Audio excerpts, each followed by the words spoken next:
Merci d'écouter Talk Politique sur la 95.3, mais aussi sur le www.filmguinée.com et à travers nos différentes plateformes digitales. On s'intéresse cette fois à la problématique de l'assainissement du fichier de la fonction publique avec nos invités. Mohamed Fatoumata Keïta, président de la promotion Guinée 50 et Alseni Conté, trésorier de la même structure. Bonsoir et bienvenue. Bonsoir madame. Bonsoir monsieur Conté. Bonsoir madame. Bienvenue. On s'intéresse donc à cette problématique. Pour commencer avec vous monsieur Keïta, quelle lecture on peut faire aujourd'hui de la situation de l'administration guinéenne? Comment elle se porte? Elle se porte mal. On ne peut pas faire une lecture exhaustive de la situation de l'administration guinéenne. Il y a au sein de l'administration beaucoup de problèmes dont il y a eu beaucoup de tentatives, mais il n'y a que récidive qu'on est en train de constater. Vous entendez actuellement, on parle d'assainissement du fichier, ça ne date pas d'aujourd'hui. On a tenté toujours d'assainir ce fichier jusqu'à présent. Ce fichier, il est encore touffu, compliqué, mélangé, parce que tout simplement, la volonté politique ne l'accompagne pas. Et les techniciens qui font... Quelle preuve vous avez qu'il est touffu? Justement, quand vous parlez de fichier touffu, c'est quoi le visage, l'expression de ce caractère touffu-là? J'y viens. Au sein de l'administration, je vous ai dit qu'il y a eu beaucoup d'assainissement. Le Guinéen, le petit malin du Guinéen, fait qu'on a pu défier même les machines biométriques ici en République de Guinée. En fait, on fait celui qui fait intégrer les jeunes à la fonction publique par plusieurs moyens et par la corruption et puis par d'autres moyens illicites. C'est pas les machines, non, c'est pas l'intelligence des machines qu'on a défié, c'est l'intégrité des agents qui est mise en cause. Des agents recenseurs. On parle de la même chose mais différemment. En fait, vous qui êtes chargé de recruter les gens par la voie légale, vous laissez cette voie légale qui soit le concours, vous passez par d'autres moyens pour intégrer des gens à la fonction publique. Vous êtes encore interpellé pour faire le contrôle de ce fichier. C'est M. Souma Keïta. Monsieur Keïta, oui, Monsieur Keïta. Vous parlez du recrutement. Nous, on n'est pas au niveau du recrutement. On parle déjà de l'existence. Il y a un fichier. Oui. Tout le monde se plaint depuis des décennies du caractère, disons, impropre de ce fichier parce qu'on parle de fictifs là-dedans. Oui. On parle de gens décédés et qui continuent encore à y figurer et pour lesquels on continue à payer des salaires. C'est un peu cette description-là, c'est-à-dire l'existant. Quel est le diagnostic que vous faites du fichier existant, justement, en termes de fonction publique? On va tourner, mais à peu près, on reviendra à la même chose. Ce sont les hommes. Je vous ai dit que ceux qui sont commis à cette tâche à l'intérieur de l'administration publique guinéenne, qui entretiennent ces problèmes-là, c'est à eux on demande d'assainir le fichier. On devient juge et comptable à la fois. Si vous demandez à un DRH qui cache, qui n'a pas pu donner la déclaration de décès d'un élément de son département, si vous demandez à un DRH à qui il y a plusieurs cadres qui sont confiés pour dire je ne suis pas présent, mais il faut veiller à ce que quand il y a contrôle que vous me signaliez, c'est le même contrôle, le même DRH, vous lui demandez de faire la situation de ce département. Vous pensez qu'il va exposer ses problèmes, qu'il va exposer ces hommes qu'il est en train de couvrir? Mais quel intérêt, M. Conté, quel intérêt ces DRH ont de couvrir ces personnes qui ne travaillent pas? C'est difficile de le dire. Ils se partagent le salaire? Non, pratiquement, ce n'est pas leur travail. Mais quand on travaille dans le flou, on est obligé de garder certaines choses par devers eux. Parce que c'est eux qui ont la charge de gérer le personnel. Et ce personnel-là qui est absent, ce personnel qui est décédé, qui n'est pas déclaré, ce personnel qui n'assume pas ses responsabilités, qui est ailleurs, sont cachés par ces gens-là. Mais pourquoi? Pour quelle raison? Quel intérêt ils ont? L'intérêt, elle est simple. C'est un intérêt pécuniaire. Donc ils partagent le salaire. Quoi qu'il en soit, en tout cas, il y a des retombées financières qui sortent de l'autre côté, qui sont peut-être partagés ailleurs qu'on ne le sait pas. Nous avons des amis, par exemple, qui sont décédés. Quand madame vient, on dit, bon, vous allez continuer à toucher son salaire jusqu'à 3 mois. Sans déclaration, sans aucune notification, vous allez toucher jusqu'à 3 mois. Mais après, c'est fini, hein. Madame dit, d'accord, elle ne s'y connaît pas. Après 3 mois, elle disparaît, elle ne revient plus chercher le salaire de son mari. Elle ne connaît pas la procédure qu'on doit engager ou enclencher pour pouvoir mettre le mari dans le cadre du régime de pension. Beaucoup de dysfonctionnements. On revient dans un court instant, juste après les infos.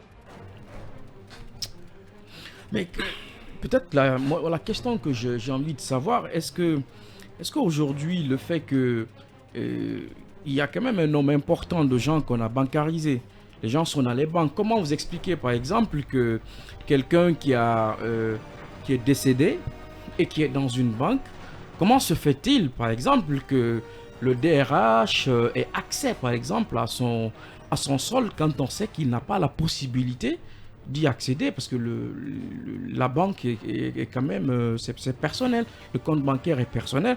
Comment cela est possible? Parce que moi j'ai cru comprendre que une des solutions à tout ça, à ces fraudes, des consorts, ces détournements de soldes et tout, était du coup la bancarisation. Bon, vous avez touché à un aspect très important où les fonctionnaires de la 4e semaine se cachent derrière les banques. Vous voyez beaucoup de chômeurs actuellement, des fonctionnaires qui ne travaillent pas. Quand c'est bancarisé, ils ne viennent plus. À la fin du mois, ils viennent, 4e semaine, ils viennent et touchent à leur salaire. Je vais vous dire. Ce n'est pas un bon système pour nous? Bancarisation, c'est le meilleur système. Dans le monde, c'est ça. Moi, j'ai évolué au privé d'abord 10 ans avant de m'intéresser à la fonction publique. Dès que je suis arrivé, on me demande mon compte bancaire. Mais dans notre contexte? Donc, dans le contexte, c'est normal. Sauf que ce n'est pas accompagné par la volonté et par le civisme qui doit accompagner, le patriotisme qui doit accompagner la chose. L'état de salaire s'établit avant le versement. Ça veut dire quoi? Ça veut dire que au niveau des finances, c'est connu qui doit être payé à combien et l'ordre vient de là-bas avant d'envoyer à la banque. Ça veut dire qu'il y a une complicité au niveau avec tous les services. C'est toute une chaîne, madame. C'est pourquoi je vous dis que vous n'aurez pas de statistiques sur le nombre de fonctionnaires. Allez-y à la fonction publique ou aux finances, vous dites, il y a combien de fonctionnaires en République de Guinée? Personne ne peut vous répondre. C'est dans la confusion là et c'est dans l'anarchie là que les gens s'enrichissent. Parce que quand c'est confus, il y en a qui profitent pour gagner quelque chose. Mais vous n'avez pas répondu à ma question. Voilà. Pourquoi, malgré que les gens soient dans les banques, soient virés, que l'on continue à constater que les DRH bouffent l'argent des gens qui sont morts? Non, tout le monde n'est pas bancarisé. C'est pas obligatoire. Le taux de bancarisation des fonctionnaires. Bon, je ne saurais le dire. Je vous dis que les statistiques n'existent pas. Si vous vous fiez aux chiffres en Guinée, par rapport... Attendez, on entretient, je vous le dis. Nous, avant de venir, on a fait un diagnostic institutionnel, chacun dans son domaine. Je suis au ministère des Affaires étrangères, je peux vous dire pratiquement qu'est-ce qui existe au ministère des Affaires étrangères. Ainsi de suite, ainsi de suite. Nos points focaux sont dans parce tous qu'on les nous parle ministères. de plus de 1800... 11 885 cadres recrutés suite à un concours organisé. Je parle du ministère des Affaires étrangères, on nous parle d'un minimum de 1800 cadres. Oui. C'est ça? Bon, à peu près. Tout est à peu près. 1400, tout est à peu près. C'est pas clair. Hein? C'est pas clair. Personne n'a les statistiques exactes. Vous comprenez? Si vous avez ça, les confusions là dont on est en train de déceler, ça ne va pas se comprendre. Vous comprenez? Il faut entretenir la confusion. Mais vous dites que l'état des salaires est établi avant... l'ordre de virement. Avant l'ordre de virement. Et puis on fait l'ordre de virement après, ensuite on fait le virement. Oui. Expliquez qu'est-ce qui cloche à ce niveau et qui fait que la bancarisation qui aurait pu nous aider justement à limiter les dégâts en termes de fictifs et autres, qu'est-ce qui fait que ce procédé-là ne vous convainc pas? Vous savez, non, je dis, peut-être qu'on ne se comprend pas, la bancarisation, c'est une action salvatrice. Oui, absolument. C'est extrêmement important. Le biaitage, ça pose des petits problèmes, les rangs, les files, longues files avant d'avoir son salaire. c'est pas bon. La bancarisation, c'est meilleur. Parce que, par exemple, dans le bulletin ici, tout de suite, on parlait du cas des travailleurs de l'Assemblée. Oui. Justement, ces employés, et en tout cas les fonctionnaires parlementaires, ils se sont battus des années sans jamais avoir pu se faire bancariser. On les paye au billetage, justement, au niveau... Donc, ça veut dire qu'il y a certains services, certaines institutions de l'administration où on entretient encore, justement, ce billetage. Voilà. Je retiens là peut-être que ça peut être le motif, sinon c'est banal. Hein. C'est banal. Tu veux être à la banque, tu peux aller à la banque. Les banques même veulent que les gens viennent vers elles. Voilà, nous par exemple, quand on était nouvellement recrutés, nous avons envoyé 400 et quelques personnes à la Société Générale des Banques. On a fait un contrat, on a dit bon, on va envoyer les hommes et vous aussi en contrepartie, au moment venu, quand on veut des prêts, vous nous accordez des avantages en enlevant en exonérant les frais de dossier et tout ça là. C'est banal. Mais ils ont peut-être d'autres motifs cachés qu'on ne maîtrise pas. Mais sinon, la bancarisation, elle est ouverte à tous les cadres. Hein. Alors, c'est un chantier sur lequel le CNRD veut aller. Il y a une possibilité aussi. La bancarisation, c'est la meilleure option.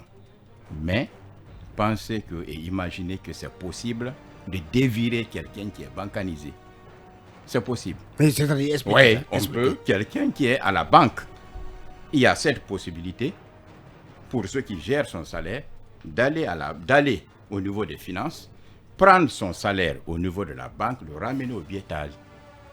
Il y a cette possibilité. Pour qu'il se présente, hein? Oui, il y a cette possibilité qui se fait. Quelqu'un qui... la présence effectivement, ça se fait. Ça se fait quand vous demandez les fonctionnaires, ils le disent. Quelqu'un qui est décédé, par exemple, et qui est viré à la banque, qui ne reste pas redevable à la banque, c'est possible de prendre son salaire à la banque et le ramener au billetage. Est-ce que vous êtes en train de dire que pour ce qui est des personnes décédées, les responsables des ressources humaines peuvent aller donc demander que leur compte au niveau des différentes banques soit fermé et que qu'ils reviennent à ces mêmes responsables des ressources humaines d'aller chercher leur salaire au niveau du billettaire. Du billettaire. Effectivement. C'est un circuit. Ils sont incriminés. Hein, donc c'est un circuit. Et c'est comme cela que certains s'adjugent les salaires des personnes décédées. C'est un circuit. C'est un circuit qui se fait. On ne peut pas dire directement que ils prennent de ce salaire. Mais cette possibilité-là existe de dévirer quelqu'un et le ramener son salaire au billetage. Même s'il n'y a pas à son gré. Et si l'intéressé d'ailleurs n'existe pas, c'est une possibilité. Et il y a une possibilité aussi de prendre un salaire ici, qui est au compte du ministère des Finances, l'envoyer au ministère du Plan. Il y a cette possibilité aussi, qui existe toujours dans le circuit administratif. Et moi, je vous donne des cas pratiques, parce que j'étais à la tête du syndicat de mon ministère. Il fut un moment où il y a eu des cas de décédés. Vous comprenez? Les dames ne savent pas comment faire la déclaration. Les veuves. Les veuves. Les deux sont partis à la banque. On a dit, bon, elles ont déclaré là-bas le décès de leur mari. Ils ont dit, ah, bon, d'accord, il n'y a pas de problème. Nous, on ne peut pas vous dévirer directement. Le conseiller a dit ça. Ils sont partis à la division solde. Là-bas, ils ont dit, bon, il n'y a pas de problème. Après la déclaration, il n'y a pas de problème. On va être en rapport avec votre DRH. Maintenant, ce qui est la division solde au ministère de l'Économie et des Finances. Effectivement. Donc, c'est déclaré là-bas, c'est déclaré à la banque. La division solde a saisi l'information pour enlever, comment on appelle ça, enlever son compte bancaire et ramener au billetage. Dévirer. Ouais. Ils ont procédé au dévirement de ces deux-là. Après, le billettaire ne relève pas du DAF. Le billettaire relève du DRH. Voilà une autre complication. Vous comprenez? Les deux parlent tous de chiffres, mais ils ne travaillent pas ensemble. Le billettaire, le DRH gère le personnel et le personnel qui sont au billetage sont gérés. Le personnel là est géré par le billettaire. Vous comprenez? Donc, la déclaration faite, la même répercussion est venue au département pour dire qu'elles ont perdu leur mari. Il n'y a pas de problème. Qu'est-ce que les gens font? On leur dit carrément, vous allez toucher 3 mois de salaire de vos maris. Après plus rien. Après plus rien. Elles ont dit d'accord. 3 fois et puis c'est fini. Les dames ne sont plus venues. Et le numéro, comment dire, le paiement, leur salaire est dans le circuit. Ça vient tous les mois. Il n'y a pas de problème. Et qui prend cet argent? C'est pour toutes ces raisons que les nouvelles autorités ont décidé de mettre de côté les DRH, tout ce qui est organisation de l'administration, pour confier le recensement qui est annoncé aux forces de défense et de sécurité. Quand j'ai lu le document, j'étais très content parce que c'est nous qui avons demandé le premier de confier ça à une structure autonome pour pouvoir contrôler. Être juge et partie à la fois, la même confusion va continuer. Ça va créer d'autres problèmes après. Oui, mais il y a les mêmes pratiques au sein de l'armée. Il y a les mêmes pratiques au sein de l'armée. Au sein de l'armée, on paye des fictifs. Les détournements de salaire et autres sont signalés également au sein de la police et de la gendarmerie et de l'armée. Comment pouvez-vous justement croire que c'est le meilleur cheval pour réussir enfin une opération de recensement? En fait, on peut sortir d'une boîte pour aller travailler dans une autre et on le fait correctement. On ne demande pas à l'armée de faire le recensement au sein de l'armée. On dit à l'armée, dans le contexte actuel, on demande à une équipe de l'armée d'aller contrôler chez les civils. Je pense qu'il faut leur donner un bénéfice de confiance. On va voir comment ils vont s'y prendre. Mais je pense qu'il faut confier à une équipe autonome qui ne soit pas fonctionnaire, neutre, dont les noms n'existent pas sur le fichier de l'administration publique guinéenne. Et ça peut aller vite et bien fait. À quoi on pourrait s'attendre? Qui vous dit qu'on ne va pas corrompre également les mêmes équipes des forces de défense et de sécurité qui vont procéder à ce recensement? Et parce que le ministre Mori s'est quand même montré très ferme dans le communiqué. Oui, être ferme, oui. Mais les pratiques ont la peau dure dans ce pays et ces pratiques ont irradié tous les segments de l'administration, même au sein de l'armée. Donc, la question, est-ce qu'il suffit tout simplement de confier aux forces de défense et de sécurité pour qu'on ait l'assurance que c'est clean, monsieur le trésorier? Ouais, nous, à notre entendement, nous, on croyait qu'on allait confier ça au moins à un cabinet spécialisé. Voilà, absolument. Nous, finalement, c'est faute de mieux que vous vous contentez des forces de défense et de sécurité. C'est faute de mieux. Sinon, nous, on voyait un cabinet spécialisé dans le domaine et peut-être un cabinet international. Parce qu'on a trop essayé. Si on envoie un cabinet spécialisé avec vraiment un traitement adéquat, je crois que ce cabinet peut nous sortir des résultats vraiment intéressants parce que c'est une manne financière que l'État est en train de perdre. C'est une manne financière. Cette déperdition, si on la maîtrise bien, ça peut servir au recrutement d'autres jeunes qui attendent. Nous, c'est notre combat. Nous souhaitons que ce fichier-là soit assaini pour que d'autres Guinéens qui ont terminé les études, qui croient à leur pays, puissent être recrutés pour servir le pays. Oui, parce que quand vous voyez le budget des différents ministères, la ligne dédiée au salaire est toujours la plus importante et l'erreur, et parfois on se demande bien, on a vu par exemple, excusez-moi, l'entretien, les salaires primes des députés ont bondi de 85 milliards au compte de la loi de finances rectificative. Ça veut dire que c'est une idée que le colonel peut bien saisir en faisant confiance en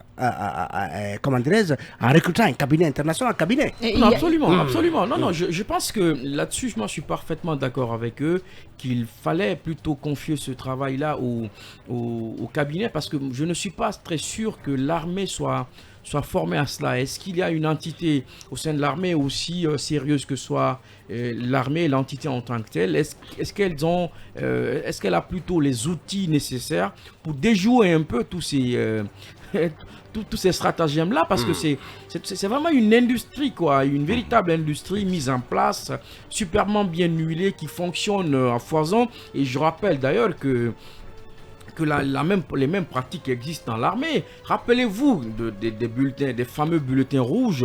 Je pense que jusqu'à présent, à moins que je ne sois démenti, je pense que jusqu'à présent, il y a beaucoup de militaires qui sont au biétage. Est-ce que la réforme de l'armée, par exemple, la réforme de la fonction publique, n'a pas pris ça en compte parce qu'on aurait dit à Alpha Condé, non, t'occupe pas de ça parce que cette histoire-là, il faut la laisser, c'est une bombe à retardement. Je pense qu'aujourd'hui, il peut par exemple chercher à savoir est-ce que les fameux bulletins rouges continue encore à exister au sein de l'armée. Parce que je me rappelle par exemple que Conté, cette question de bulletin rouge est revenue à plusieurs reprises. Les 2 fois où il a fallu être déposé par l'armée, c'était justement autour de cette question de bulletin rouge. Est-ce que cette armée-là s'est assainie, elle est devenue clean au point de porter une opération même propre au sein de la fonction publique, à laquelle d'ailleurs, est-ce que les militaires ne sont pas de la fonction publique? Non. D'accord. Ils ne sont pas gérés par la fonction publique. Mais la police, oui. On a des forces de défense et de sécurité. Il y a des services paramilitaires qui sont gérés à la fonction publique. La police, les policiers par exemple. Mais l'armée, ça c'est... Militaires, gendarmes, ça c'est autre chose. Mais vous croyez à cette opération? Et pourquoi? Est-ce que vous trouvez... Vous avez vu dans la loi de finances rectificative ce que Talib est en train de dire. Allons sur le recyclage, le recyclage de certains fonctionnaires. Est-ce qu'une seule fois, vous avez vu, on est en train de voter le budget de l'armée à l'Assemblée, une seule fois? Vous l'avez vu? Vous avez vu un ministre de la Défense en train de défendre? Il y a le budget du ministère. Non, je n'ai pas dit il n'y a pas de budget. Je dis, est-ce que vous avez vu une seule fois à l'Assemblée le ministre de la Défense en train de défendre le budget de l'armée? Ah si? Non. Si? Non. Il y a la loi de programmation militaire. Non, je n'ai pas dit ça. exemple. Ils ont leur budget à part. Parlons de la fonction publique, là où on maîtrise beaucoup le service public. Où on peut...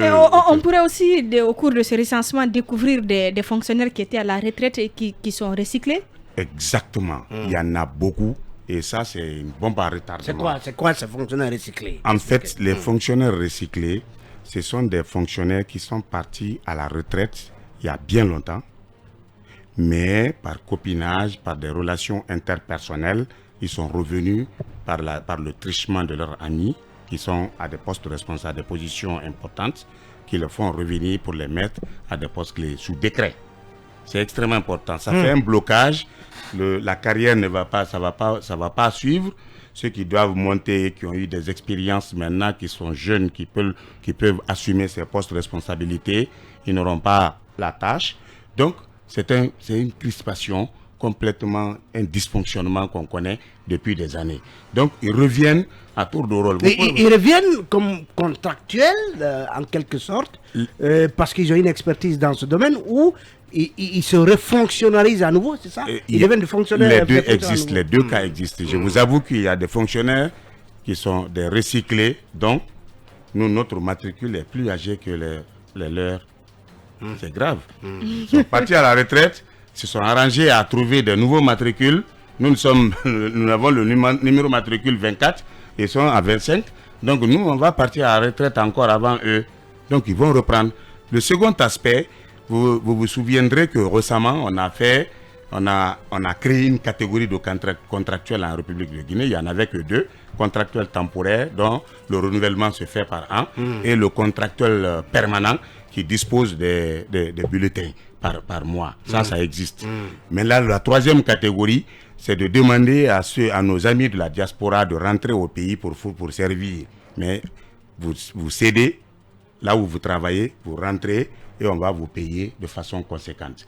C'est ce qui a été dilué par d'autres fonctionnaires qui sont partis à la retraite. On les récupère, on les met dans cette catégorie-là. Au lieu de 3 millions, ils peuvent aller à 9 à 10 millions. C'est-à-dire que je sers en France, je prends $2000, voilà. On me dit rentrez, on vous paye l'équivalent de ce que on me paye l'équivalent de $2000 en francs guinéens. Très bien. Et donc des fonctionnaires à la retraite se recyclent en se faisant passer pour ce genre de Guinéens, pour ce type de Guinéens. Très bien. Super. Par le trichement des gens qui sont à de bonnes positions.